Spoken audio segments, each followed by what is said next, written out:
coucou. Petit café et on y va.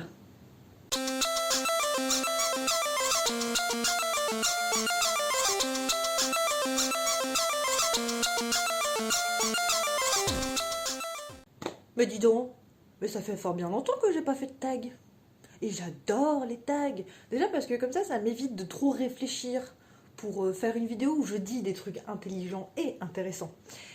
Et puis là, du coup, ça tombe super bien parce que Brunel a sorti une vidéo qui s'appelle Tu n'es pas assez bien, tag, qui est une importation d'un tag américain, et elle a traduit les questions avec ses petits doigts. Vous avez en barre d'infos, bien évidemment, la vidéo de laquelle je me suis inspirée, et je dis bien inspirée puisqu'il y a certaines questions qui me plaisaient pas trop, donc je les ai transformées. Donc le principe de ce tag, ça va être de répondre à des questions situationnelles, c'est-à-dire des questions qui te mettent dans une situation. En tout cas, c'est ma définition. Voilà, c'est comme ça, c'est la vie, get over it, ok? Pour répondre à ces questions, je vais venir piocher dans ce chapeau, ce bonnet qui est extrêmement élégant. Vous voyez, le noir ça va avec tout. En plus, il est extrêmement doux, mais tout le monde s'en bat la race. Donc, dans ce chapeau, il y a une trentaine de noms de personnages issus d'œuvres contemporaines, mais aussi classiques. Il y a du young adulte. Et non, je ne suis pas allée chercher très très loin non plus en termes de diversité. Hein. Et donc voilà, on va voir ce qui sortira. Je vais tirer à chaque fois deux papiers, donc deux noms, et je devrai, en fonction de la question posée, éliminer celui qui ne fait pas l'affaire. Oui, la vie est cruelle, le tag est cruel. Première question. Ton ou ta pote crush sur ces deux personnages. Lequel lui dis-tu de ne pas fréquenter? On va voir ça tout de suite. Alors, en premier, Folcoche. Ça commence très bien. Hein. Folcoche, c'est la marâtre dans Vipère au point d'Hervé Bazin. J'ai fait une vidéo dessus, si tu te rappelles. Et Anémone, qui est un des personnages de Les bébés de la consigne automatique de Ryu Murakami, dont j'ai très rapidement parlé. Donc Anémone, elle est extrêmement cool. Elle a un crocodile. Elle est complètement perchée aussi. Elle veut dévaster une bonne partie du pays avec l'un des protagonistes. Donc il est bien évident que c'est Anémone que je vais fortement conseiller à mon ami et que je vais lui dire que Folcoche c'est un très très mauvais plan. Voilà. Même si d'un autre côté, non, j'allais dire Folcoche a des thunes, mais Anémone a quand même vachement plus de thunes. Non, on va rester sur Folcoche qui dégage, par principe. Ensuite, question 2. Ces deux personnages veulent te tuer. Lequel élimines-tu en premier pour augmenter tes chances de survie? Rimbel. Molly. Celui-là, c'est moi qui suis allée le chercher, donc c'est pas Molly Weasley, c'est Molly, le love interest de Fitz dans l'Assassin Royal. Voilà. Et Frollo, de Notre-Dame de Paris. Lequel je bute en premier? Après mûre réflexion, j'ai vraiment réfléchi longtemps, hein. Je vais tuer Molly en premier. Parce que je pense que j'ai pas grand chose à craindre de Claude Frollo. Voilà. Parce que bon, c'est un homme d'église qui doit, je pense, probablement avoir un corps de lâche. C'est vraiment pas gentil. Hein, tandis que Molly a grandi dans un milieu assez défavorisé où elle devait faire la bagarre. Voilà. Et donc je préfère largement éliminer le premier problème qui est Molly qui sait se servir de ses poings et ne pas redouter voilà, le mec avec son petit corps tout sec. Question 3. Tu as été choisi pour les Hunger Games. Qui est le plus susceptible de se porter volontaire à ta place? Alors, ah ben tiens, Esmeralda, encore de Notre-Dame de Paris, et Yennefer, du sorceleur. Donc bah, je pense que là, il n'y a pas trop à tortiller du cul pour chier droit. Hein. Je pense clairement que ce sera Esmeralda, puisque bah, dans Notre-Dame de Paris, c'est quand même elle qui va sauver la peau du cul du narrateur. Voilà, en justement disant non, non, mais c'est moi, mais je l'épouse, il n'y a pas de souci, je me porte garante. Donc du coup, bah, c'est Esmeralda et Yennefer. De toute façon, on peut pas lui faire confiance à Yennefer. Hein. Non, voilà, les sorcières, c'est toutes les mêmes. Question 4. Tu dois cacher un cadavre. Qui appelles-tu pour t'aider? Rimbel. Alors, Fabrice, de la Chartreuse de Parme, de Stendhal, et Sylvanas, de Warcraft. Alors oui, pour le coup, Sylvanas, ça c'est moi qui mets le papier. Hein. Sylvanas, je me suis posé la question si je l'incluais ou pas, sachant qu'elle ne prend vraiment de l'importance que dans les 2 derniers romans, on va dire, puisque elle prend la tête de la Horde. Mais bon, comme je suis une saloperie d'ordeuse qui suivra Sylvanas jusqu'à la mort, je l'ai quand même mise, voilà. Et qui est-ce que j'appelle pour cacher un cadavre? La question se pose pas trop longtemps parce que Fabrice a beau être un bon gars, quand on voit sa réaction sur le champ de bataille, c'est pas ça. Je pense qu'il est pas prêt. Et puis Sylvanas, elle après tout, au pire, elle me le ressuscite. Ça peut éviter certains problèmes, hein, donc Fabrice dégage. Question 5. Tu es bloqué sur une île déserte. Qui sacrifieras-tu en premier pour le manger?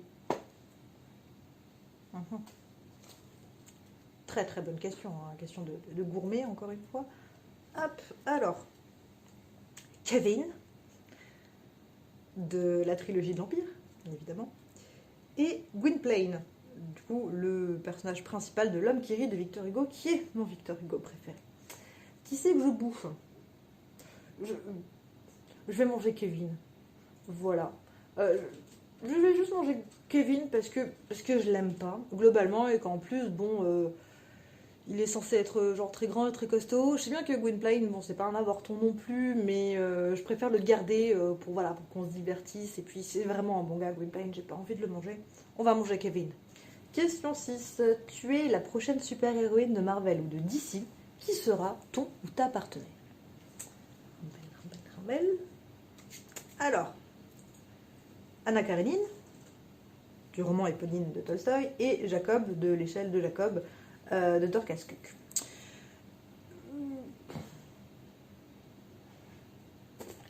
Compliqué. Un petit peu compliqué. Je pense que je vais choisir... je pense que je vais tège Jacob et que je vais choisir Anna parce que elle a eu quand même les balls de quitter son mari légitime, ses propriétés, etc. pour aller vivre la vida loca dans la société moscovite avec son amant, ce qui est quand même assez ballsy, même si elle se met après un peu à hésiter, tout ça, avec plus ou moins un chemin de rédemption, mais je vais quand même choisir Anna. Alors, question 7. Il y a des irrégularités dans la compta de ton entreprise. Qui a fait le coup?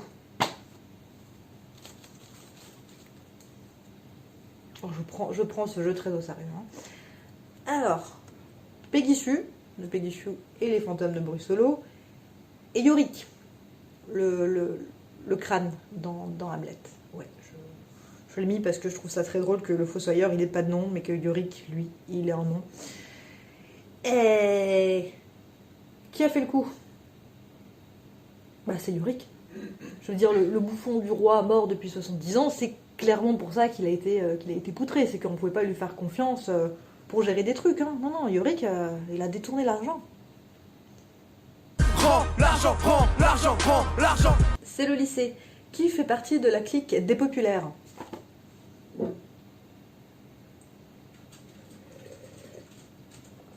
Clairement pas moi. Et sinon... plou. Là. Alors. Perceval. Donc on va prendre le Perceval de la version de Chrétien de Troyes. Et Emma Bovary. Je vais tâcher Emma Bovary. Parce que même si c'est une dame du monde, etc., je la vois plutôt comme la meuf un peu déconnectée, un peu paumée, qui lit ses bouquins au fond de la classe, en fait, et qui ne jure que par Twilight. Donc je pense pas qu'elle appartienne au populaire. Non, tandis que Perceval, genre, ça va être le mec un peu humble, un peu machin, mais qui attire vraiment le regard. Qui...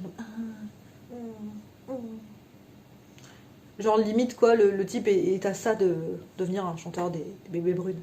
Tu vois. Question 9. Tu viens de trouver la prochaine star de YouTube. Qui est-ce? Toujours pas moi.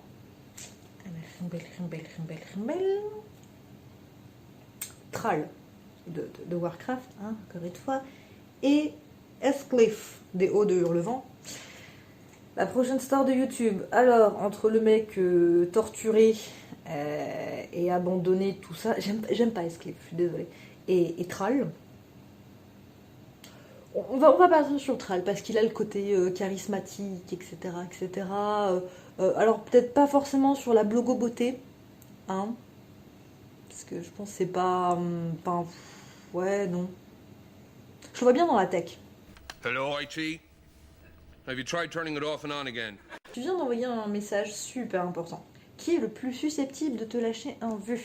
Alors, pour les boomers, un vu, ça signifie que la personne a vu votre message et ne vous a pas répondu. Vous savez qu'elle a vu car il y a plusieurs messageries instantanées qui proposent cette fonctionnalité. Voilà, où il y a un petit un petit fiou-fiou là en bas de l'écran qui vous dit que votre message a été lu par le destinataire.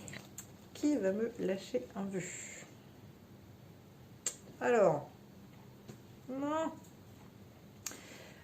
Saruman, dans Le Seigneur des Anneaux, ou Dobby, d'Harry Potter.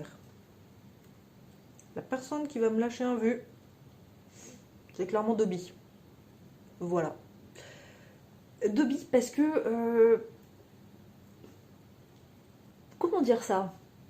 On peut pas dire que ce soit le couteau le plus aiguisé du tiroir, Dobby. Hein, et je suis pas certaine qu'il réalise comment est-ce que fonctionne un smartphone. Saruman, je suis à peu près sûre que lui va réussir à se démerder, quoi. Et d'ailleurs, ça pourrait donner des discussions extrêmement rigolotes.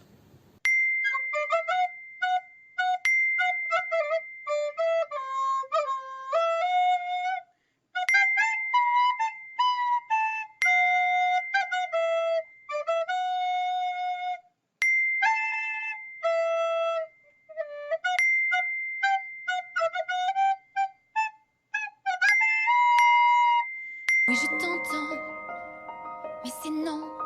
Ah voilà, c'est la fin de ce tag. Je suis dégoûtée parce qu'il y en avait plein que je voulais sortir et qui sont pas sortis. Mais bon, j'imagine que c'est le jeu, ma pauvre Lucette, hein. Oh, j'avais juste une étiquette avec le chat. C'est le chat dans Je suis un chat de Natsume Soseki. Il s'appelle pas, il s'appelle juste le chat. Et j'avais très envie de parler de chat parce que de toute façon, moi, je peux même pas avoir de chat là. J'en ai marre. Est-ce que tu vis dans un tout petit appartement? T'as pas le droit d'avoir de chat. Gna gna gna. Bon. On se retrouve bientôt.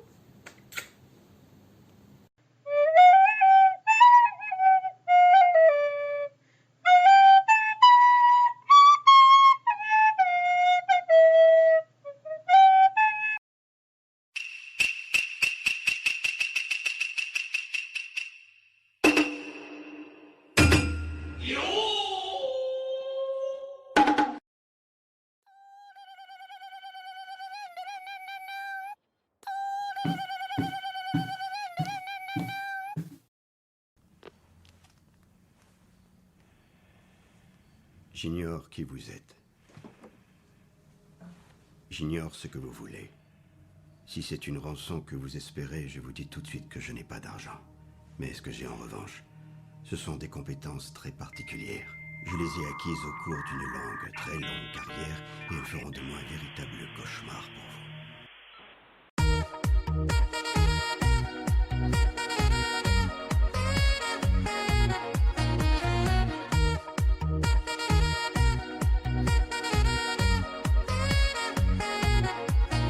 Nani? Au revoir. Est-ce que quelqu'un m'entend?